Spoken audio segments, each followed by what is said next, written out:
Bezrat Hashem, this coming Shabbos, well, the schus to read two parshios, Parshat Matot and Maaseh, and we're also going to be commemorating Shabbos Rosh Chodesh Menachem Av, which, as we'll see in a moment, happens to be the Yortzeit of Aaron HaCohen. So this morning, we're going to kind of weave a tapestry like we usually do, and we're going to discuss a little bit about who Aaron HaCohen was.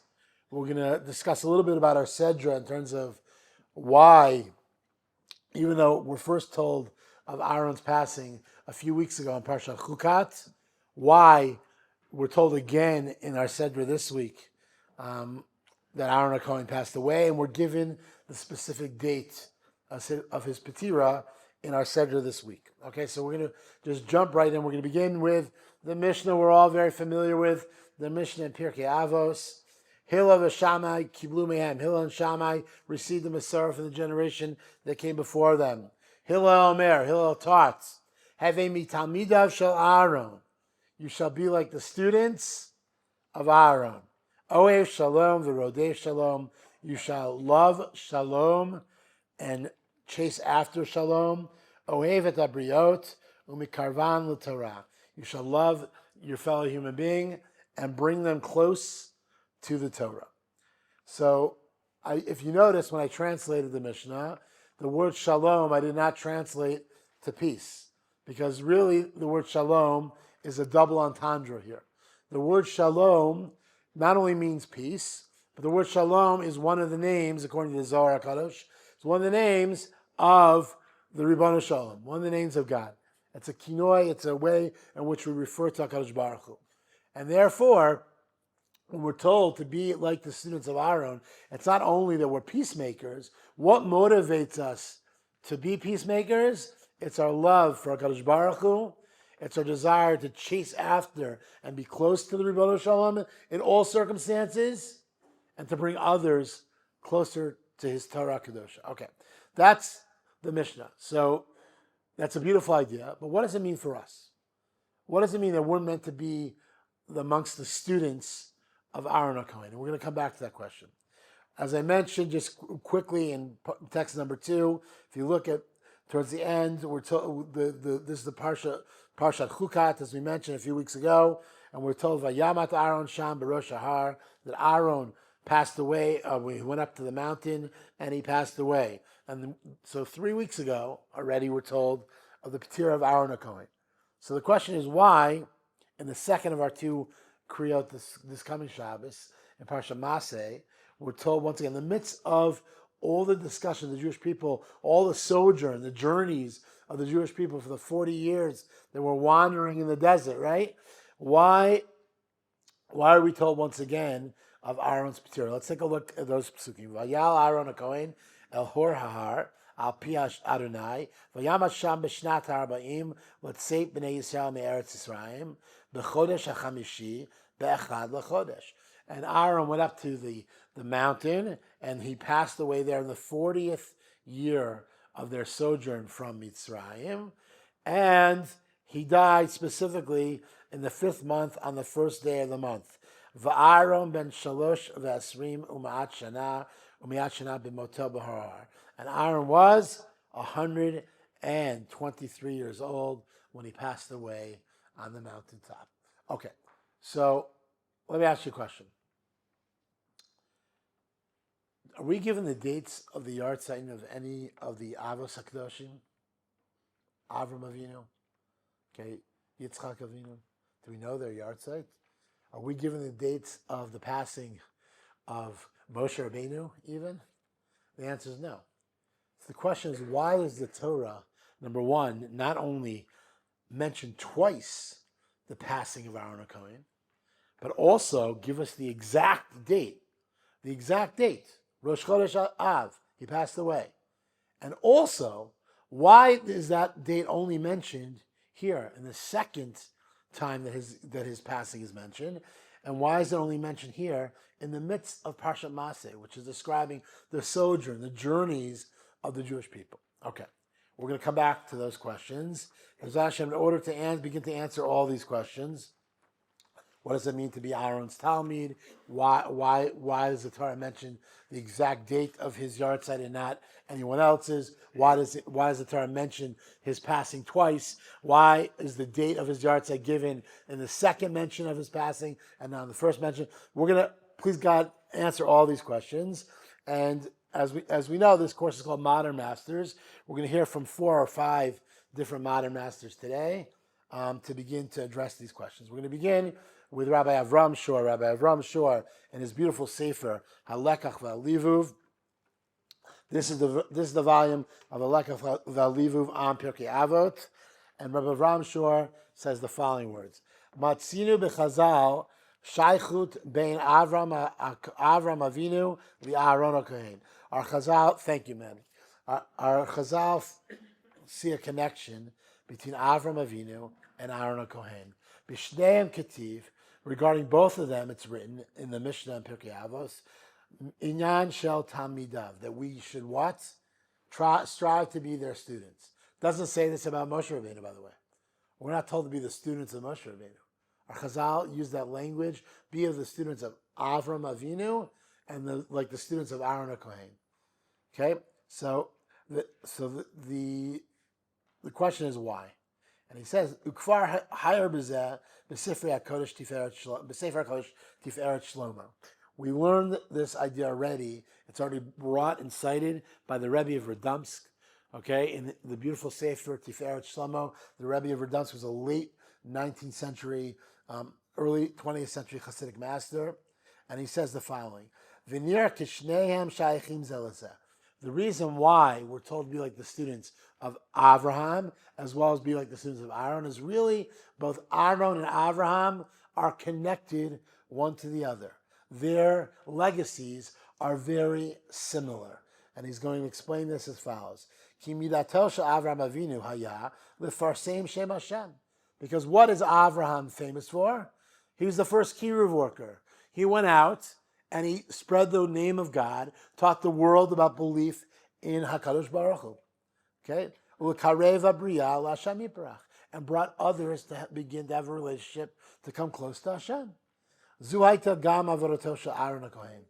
This also was the work, okay, it was the sacred work of Aaron HaKohen.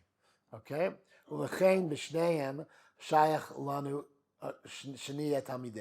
And therefore, for this reason, regarding both of them, we're told to what? Not just be aware of their legacy or strive, but literally become their students. We have to, I don't know about you, but if there are teachers in my life that have so impacted and transformed my understanding of Torah, my understanding of the way I see the world, that I can't imagine my life's trajectory without being the student of those teachers, okay? And so too, we're told to be the students of both Avraham and Aharon, meaning as a Jew, we should what? Consider Avraham our Rebbe and Aaron our Rebbe in the same way we consider any of our other teachers as our Rebbe. And why? Because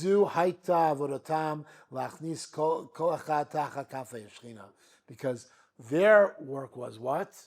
To bring every single soul to come to have a relationship with the Ribono Shalom. Umimela af anu bedor hashefel shel ikvata demashicha gam ken yichol liyot talmidav. And so too, every single one of us who are living in this generation, which doesn't look at face value to be the strongest generation in terms of the commitment to Avodas Hashem, but in reality, it's what? We know that we are in the door just before we're in the footsteps of Mashiach Tzidkenu. Therefore, now more than ever, says Rabbi Avram Shor, we need to take to heart these two Mishnayos and Pirkei Avos that tell us what? To be of the Talmidim of Avram Avinu and Aaron HaKohen. That every single one of us, it's incumbent upon every single one of us to what? To strive to bring people closer to Torah. We'll take questions at the end of this year, okay? So that's Rabbi Avram Shor. Now, last week, I think we learned from the Sefer Beit Aaron. We're going to learn 2 pieces from the Beit Aaron today. One that's on your sheets, one that's not, because I saw it this morning on my way to shul this morning, so it didn't make the source sheets. But the Beit Aaron is Rabbi Shlomo Zalman Horowitz, known as the Paducah Rav. The Paducah Rav was a dayan in multiple Hasidic courts in Europe before World War II. He survives the Shoah miraculously. There's a beautiful story that's not maybe before Sukkot we'll have a chance to share the story of his survival. And he ends up on the Lower East Side of Manhattan. And Rabbi Moshe Feinstein, Zichar Tzav Kol Shivracha, was very much machshiv him. He is a direct descendant of the Baal Shem Tov HaKadosh. And he becomes a rabbi with small little shtibel on the Lower East Side. And his family published posthumously two beautiful works, one on Chumash and the Chagim, and another on Pirkei Avos. And we're just going to learn a little bit from the Paducah Rav speaking about Aaron HaKohen. This is text number 5 on our sheets. Gam tzarich biur ma shene'amra b'tirat Aaron HaKohen b'diyuk be'echad l'chodesh hachamishi ma shelo matzinu kain b'torah kigon can't see it kigon b'tirat avot u'Moshe Rabbeinu Alav Shalom. He asked our question. He says we have to understand and explore why is it that the Torah specifies the exact date of Aaron HaKohen's Yortzeit of his passing, something that the Torah doesn't do for any of the Avos or even for Moshe. Okay? V'od, yukshe, we have to ask even further, bioter, even further. Madua niskara p'tirato dafka samach leparshat HaMasaot. And we have to ask, why is the date of his passing mentioned specifically now, just before or in the midst of reading all the sojourns of the Jewish people, the 40 years that we wandered through the desert? And it wasn't stated, the date of his passing was not stated in the first mention of his passing. In when? In Parshat Chukat 3 weeks ago. Okay. So now he's going to begin to explain this. It seems that hidden within this, okay, is a important message for all of us. We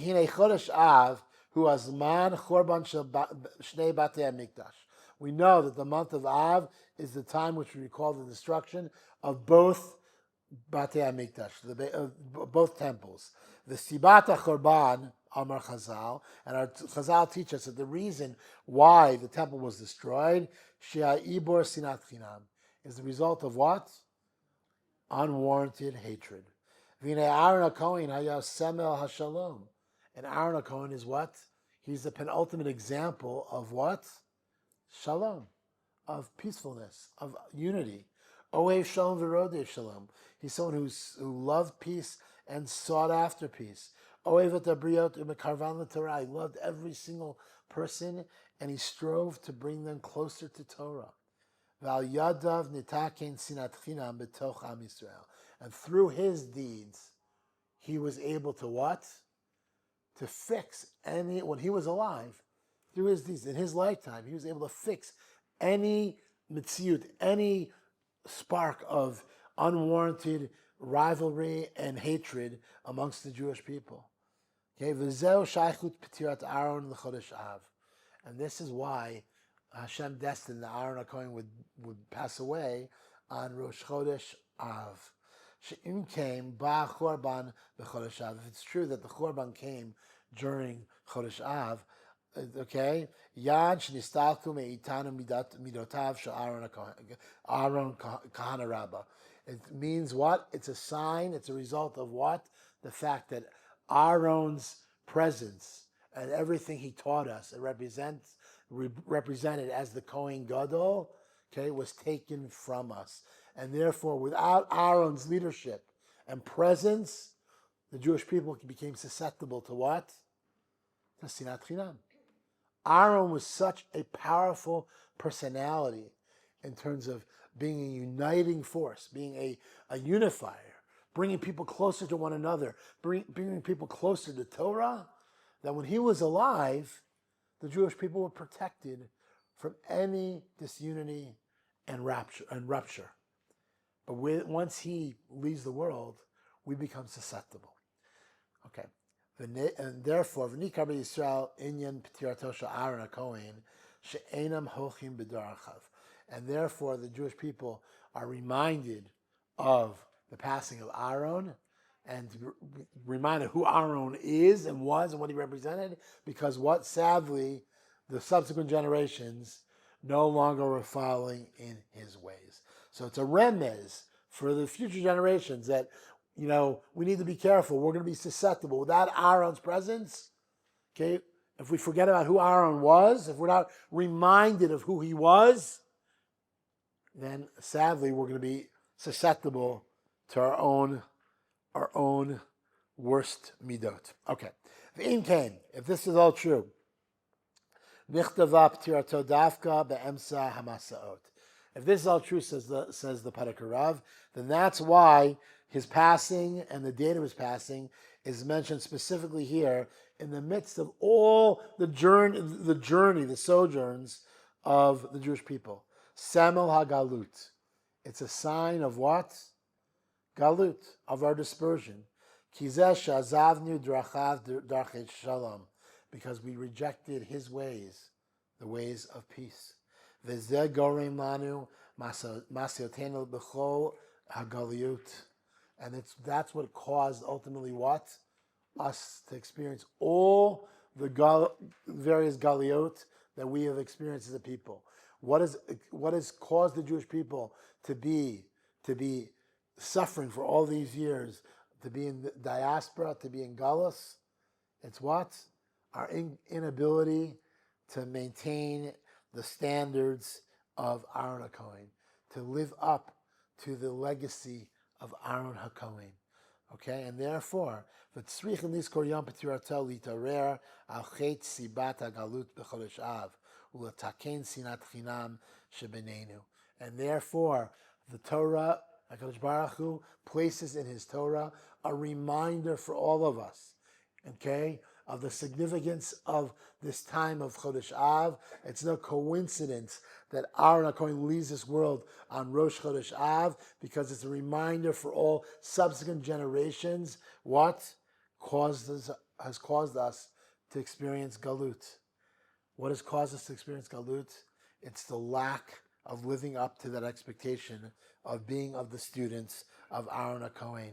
L'amshich midotav hakdoshot shel Aaron HaKohen ohev shalom v'rodef shalom. And therefore, it reminds us that how can we fix the reality that we are now in, that we find ourselves, the galut, the extended galut that we now find ourselves in. The way to fix it is what?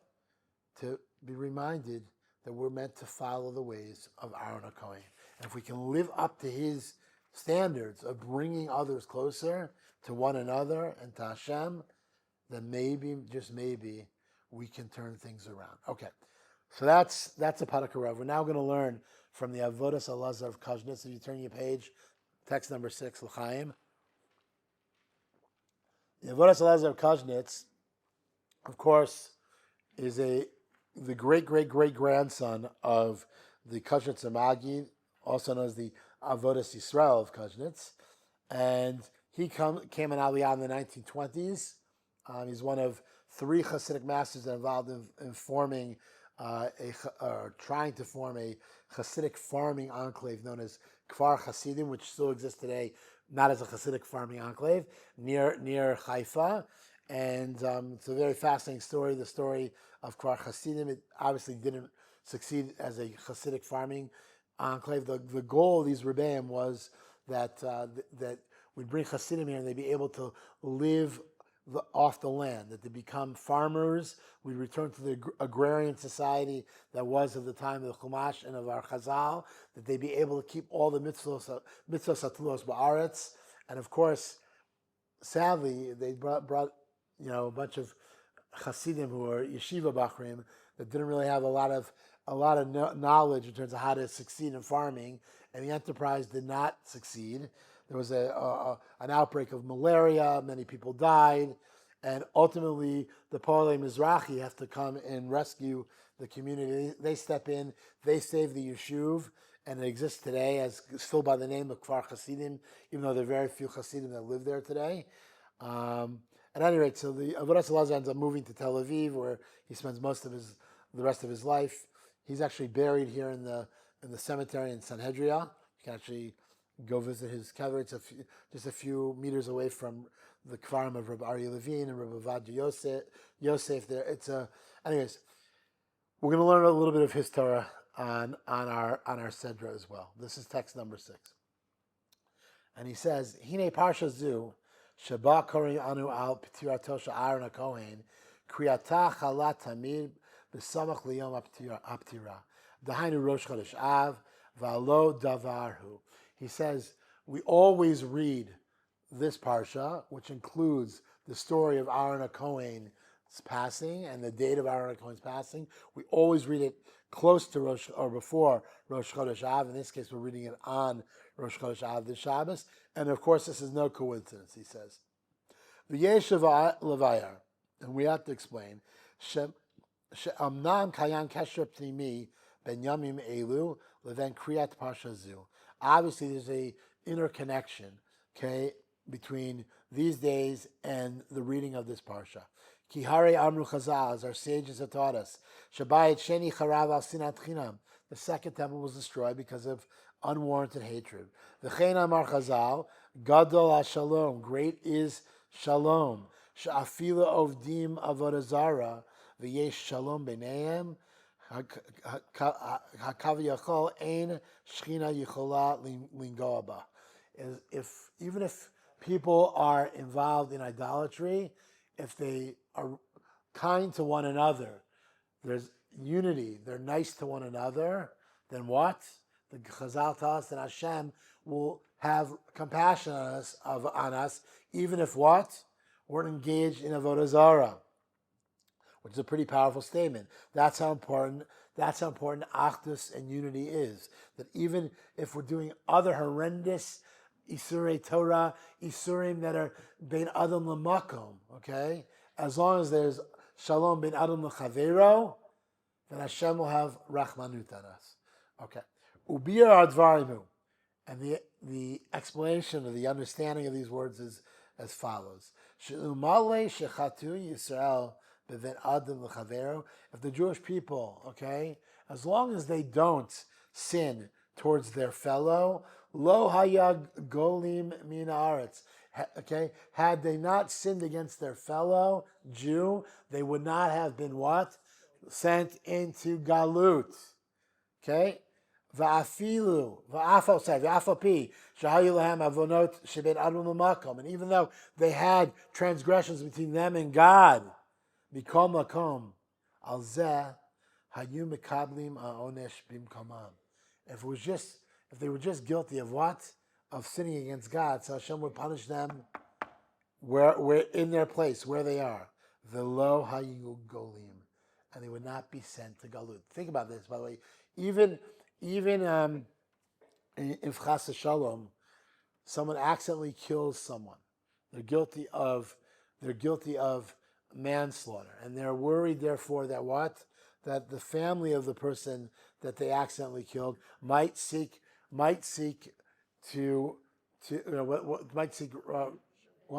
revenge. Good. To avenge. Good. That's better than revenge. Might seek to avenge the lost loved one. So what's halacha? We have what? Arei Miklat. We have cities of refuge. Okay, cities of refuge where the individual who accidentally took a life can go and be protected. So there's an idea of going galut, which is connected specifically to what? To acts where we transgress against our fellow. But acts against the Kadosh Baruch Hu, Hashem punishes us where we are. We don't have to change our makkah. We don't have to go to galut. So it's very interesting, right? So listen to how the Rebbe brings this all together. Ulefichach karim anu b'yamim elu shel ben hamitzarim sheba'u l'zichron hachorban. And therefore, during these days in the 3 weeks where we recall the destruction, therefore we read this parsha at Parshat Ptirato shel Aaron HaKohen, the passing of Aaron HaKohen.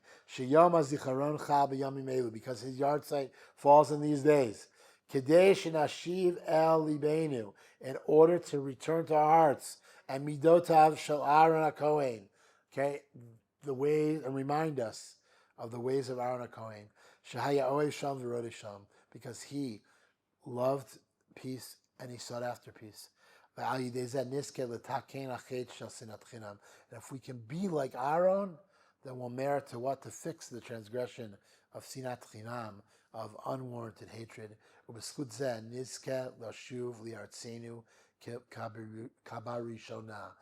we'll merit to return en masse to Eretz Yisrael like we are meant to be, as we were destined to be. Okay. Rabbi Baruch Simon, who was one of the young Rosh Yeshiva of Yeshiva University, he takes us in a slightly different direction. So far, the Padakarav seems to be echoed very nicely by the Kashrutz Rabbi, but Rabbi Baruch Simon is going to quote Rav Soloveitchik. So in this piece, we're actually going to hear from two modern masters. We're going to hear Rabbi Simon quoting Rabbi Soloveitchik Zatzal, and this is text number 7 on our sheets. HaCohen hu amelamed Torah liYisrael. The first thing we need to know is that what is the primary role of a Kohen? To teach Torah to the Jewish people. Wait a minute. Most of us, when we think of the Kohen, we think about what? The Karbanos, the Avodas HaBeis HaMikdash. But here, Rabbi Simon says that the primary tafkid, the primary role of the Kohen is not the Avodah in the Beis HaMikdash, but rather to be a Melamed Torah to Israel, to the Jewish people. As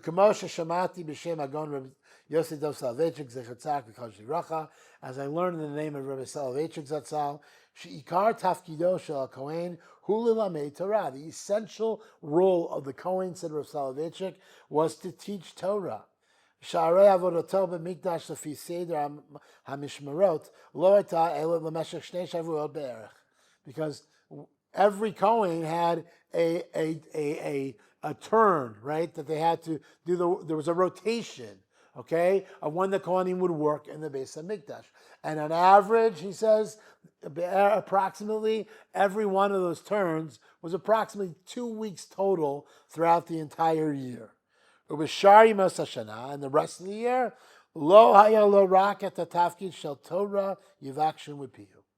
They only have the role of what? To be a source of Torah flowing from their mouths. And that's why the midah of the Kohanim, of Aaron and his descendants, is what? Is to love peace and to seek peace. Because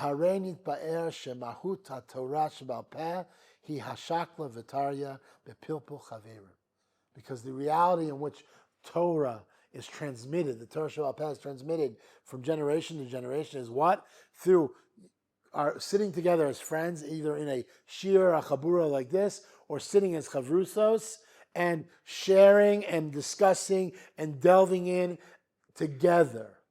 Okay? And if we don't get along with one another, if we don't like one another, then how are we going to do that? Okay? How are we going to sit together? Okay? And therefore, and therefore,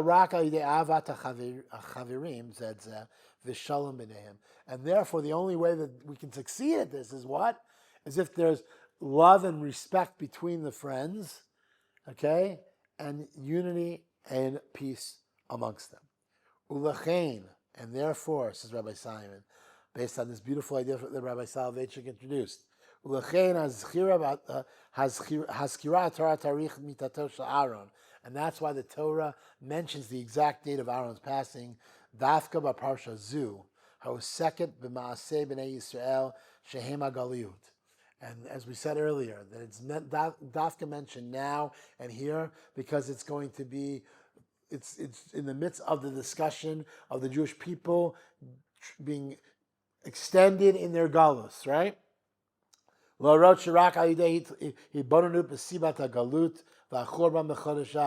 Okay, in order to teach us to be contemplative and understand the reasons why we went into Galut and we continue to be in Galut and the destruction of this month of Av. It's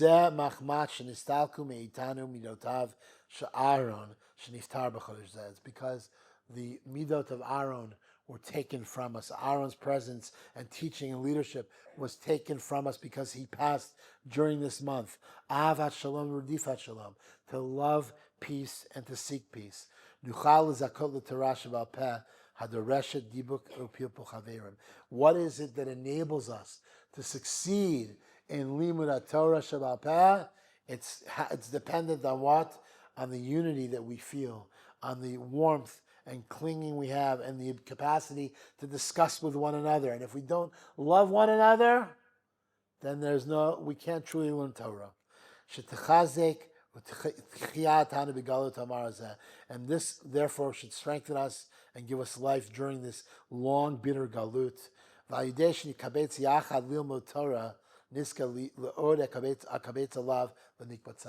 if we're able to come together to learn Torah together, then we'll merit that we will once again be gathered together and brought back to Eretz Yisrael. B'kibbutz Galiut li'artzenu hakdosha b'mheira v'yameinu amen ken yehi ratzon. That we will merit to experience the ingathering of the exiles and bring us speedily back to our land. Now that's the end of your amen ken yehi ratzon. Now that's the end of your source sheets.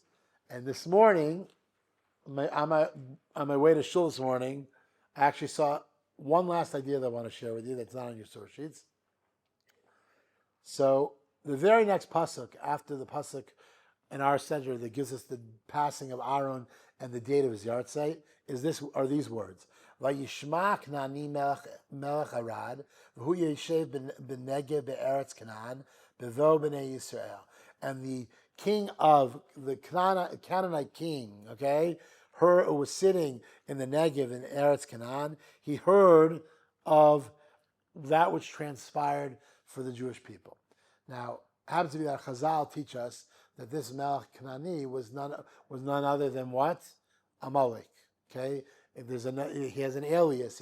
He has another name. But this is when we become susceptible to Amalek. So what is it? What is it that they heard? The pasuk says they heard of what transpired for the Jewish people. What is it that they heard? So Rashi, in a very famous Rashi, listen to Rashi's words.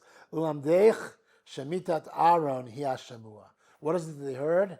They heard that Aaron had passed away. Okay? And therefore what? Shnistalku ananei hakavod. And therefore the clouds of glory that protected and hovered over the Jewish people the entire 40 years that they were in the desert had dissipated and disappeared.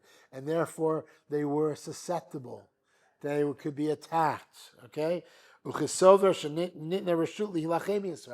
therefore, because the Ananei HaKavod had disappeared, they theorized what? That it was okay for them to attack the Jewish people. Lefichach chazar v'katva.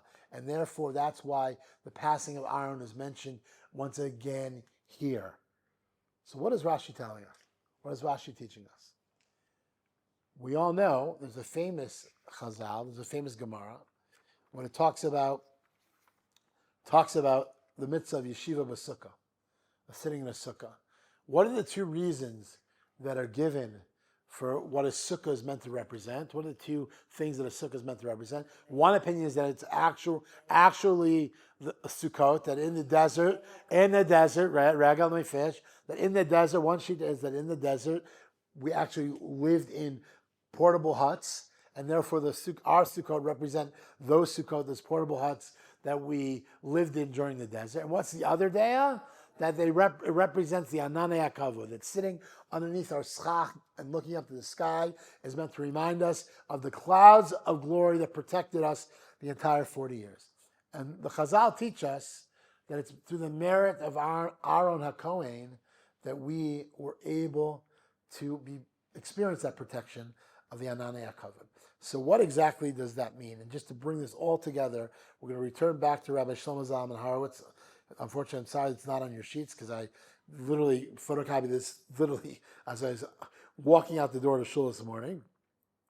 He, in a beautiful teaching that he shares about the Yontav of Sukkos and this idea, he brings a Torah from the Rebbe of Rishon, Rebbe Yisrael of Rishon, and he says the following: Why were these clouds called the clouds of honor?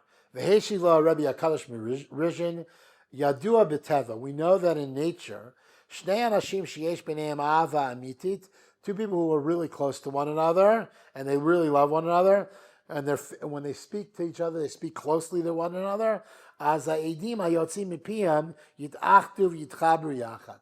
If we're facing one another, we really love one another, and we're speaking closely to one another, then when we speak, the steam that might come out. Sometimes in the winter, I don't know if we don't really experience this here in Israel so much, but I don't know if you remember in the Altaheim, right? Sometimes in the winter, you'd walk outside, and when you'd speak, you'd see like the steam coming out with every word we'd say. So two people are really like one another, and they're speaking close to one another, says the Rebbe Rizhin. Then what happens? Then the steam that comes out of their mouth joins together, okay, and it becomes one. And therefore, he says the most beautiful idea. V'hinei Aaron HaKohen shaya oy shalom v'rodei shalom. Okay, Hayta avarotelo rare ava b'bnei Yisrael v'gorem ben Yisrael ava v'achdut gemura. And we know that what is Aaron's sacred work was to bring that level of love and tranquility and unity, complete unity amongst the Jewish people. Nimsa, therefore, we find the me'ava she'avnu b'nei Yisrael zeh zeh nitchabru yachad v'naseh mehem ananim gedolim. Says the Rabbi Rizhin, because there was such unity, such achdus, and everyone loved each other. So if everyone loved each other and they're speaking like this, and the steam is joining together, then rather than just join together as like a little nice cloud, they become great clouds in the heavens, and that becomes the Ananei Kavod, the clouds of glory, of honor, of honoring one another, of mutual respect. Aaron, and all this is in the merit of Aaron. It's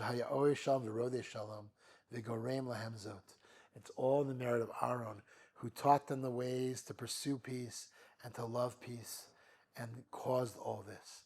V'zeu kavod gadol Yisrael shesharer b'neihem ahava kazu im ken nikra'u ananei hakavod. It was a great cover for the Jewish people that we were able to achieve this level of achdus and unity, and therefore these clouds that were the result, okay, these clouds that became the greatest shmirah for the Jewish people for 40 years. It was the result of that utter unity and achdus that we learned through the presence of Aaron HaKohen. My friends, as we prepare for not only to read the Kriya of Mata Maseh this coming Shabbos, we prepare for Rosh Chodesh Av and the 9 days. Let's take to heart all these beautiful ideas that we learned together this morning. Let's be reminded that the reason why, sadly, we're still longing for the Beis HaMikdash is that we haven't merited to live up to what it means to be the Talmidim of Aaron HaKohen. Let's strive to do so. Let's strive to bring one another close to Torah. Let's strive to have achdus. Let's strive to return the Ananei HaKavod. Let's strive to see the Beis HaMikdash be built. Have a great week.